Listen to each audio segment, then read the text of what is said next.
তাপস প্রামাণিক এই মুহূর্তে রয়েছে। তাপস, তুমি সেই দিন আরজি করে যখন ঘটনাটা ঘটছিল তখন তুমি সেখানে ডাক্তার হিসেবে উপস্থিত ছিলে, এবং আরেকটা এভিডেন্স মানে অরিত্র এখানে রয়েছে, এটা বাংলার দর্শকদের বলছি, যিনি মানে ডেথ ডিক্লেয়ার করেন যে ডাক্তারবাবু বা যিনি ডাক্তার ম্যাডাম ছিলেন তিনি নিচে বসেছিলেন, তিনি ওপরে যাননি কিন্তু। মানে হয় বডিটা হেঁটে হেঁটে চলে এসেছিল নিচে ইমার্জেন্সিতে, নয়তো কোনো একটা ভাবে সেই বডিটাকে নিয়ে আসা হয়েছিল, কিছু একটা হয়েছিল। কিন্তু তাপস প্রামাণিক প্রথম রাত থেকে ওই ইমার্জেন্সি মানে ওপরতলায়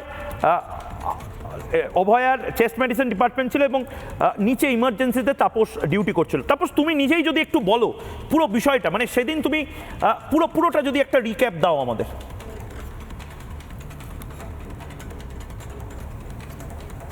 তাপস ঠিক করে বলো স্টেপ বাই স্টেপ। সেদিন রাতে আমার ডিউটি ছিল এবং আমি অলমোস্ট প্রায় 3 বছর বাদে আমি প্রায় 3 বছর বাদে ওখানে ডিউটি করছিলাম by the time. Hello hello, হ্যাঁ শুনতে পাচ্ছি, বলো বলো।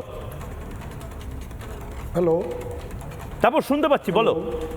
হ্যাঁ হ্যাঁ, আমি ওই দিন ডিউটিতে ছিলাম। আমি প্রায় 3 বছর বাদে নাইট, হ্যাঁ আমি অলমোস্ট 3 বছর বাদে সেদিন নাইট করছিলাম অন্য একজন ডাক্তারবাবুর জায়গায়। এবার স্বাভাবিকভাবে ওই রাতে আমি কিন্তু কিছু বুঝতেও পারিনি, জানতেও পারিনি, এবং আমি ওখান থেকে 9টা সাড়ে 9টা নাগাদ বেরিয়ে যাই। এবং বেরিয়ে যাওয়ার পরে আমার যিনি পরের হ্যান্ডওভার ছিলেন, যিনি অভয়ের ডেথ সার্টিফিকেট ডিক্লেয়ার করেছেন, মানে ডেথ ডিক্লেয়ার করেছিলেন, ডক্টর পলি সমাদ্দার, আমার যিনি কলিগ ছিলেন, তো তিনি যেটা আমাকে জানিয়েছিলেন, আমি যেটা ঘরে আসার পরে জানতে পারি, যে চেস্ট মেডিসিনের যিনি এইচওডি ছিলেন অরুণাভ দত্ত চৌধুরী, তিনি নিজে এমার্জেন্সিতে চলে আসেন যে এইরকম একজন মারা গেছে, অভয়ের ঘটনাটা তাকে বলেন। এবং যেহেতু একজন জুনিয়র ডাক্তার মেয়ে এরম ধরনের একটা ঘটনা ঘটেছে, তাকে নিয়ে যাওয়া হয় 4 তলায়, এবং স্বাভাবিকভাবে সেটা অন্যায় কিছু নেই, তিনি সেখানে গিয়ে দেখেন এবং দেখে তাকে জানানো হয় যে এই তো আপনারাও প্রফেসর, আপনারাও দেখেছেন এ অলরেডি মারা গেছে, এবং যে অবস্থায় পাওয়া যাচ্ছে সেটা কোনো রকমভাবেই তো এটা সুইসাইড হতে পারে না, এটা মার্ডার প্লাস তার সাথে হচ্ছে ফিজিক্যাল অ্যাসল্টের কেস। তো আপনারা মা বাবাকে ইনফর্ম করুন, আধার কার্ড নিয়ে আসুন, এবং আলটিমেটলি আমরা প্রসিডিওর করবো, এবং প্রসিডিওর করে মর্গে পাঠানো হবে, তারপরে পোস্টমর্টেম হবে। এটা অলমোস্ট ধরে রাখুন ওই 10টা মতো, এবং টালা পুলিশও 10টা 10-এ ইনফর্ম হয়ে গেছিলো। কিন্তু লাস্টে 12টা 50 মিনিটে ডিক্লেয়ার করা হয় ব্রড ডেড হিসাবে। তার কারণটা হচ্ছে কি, ওই যে 2 ঘন্টা 2.5 ঘন্টা কেউ তার কাস্টডি নিতে রাজি হয়নি।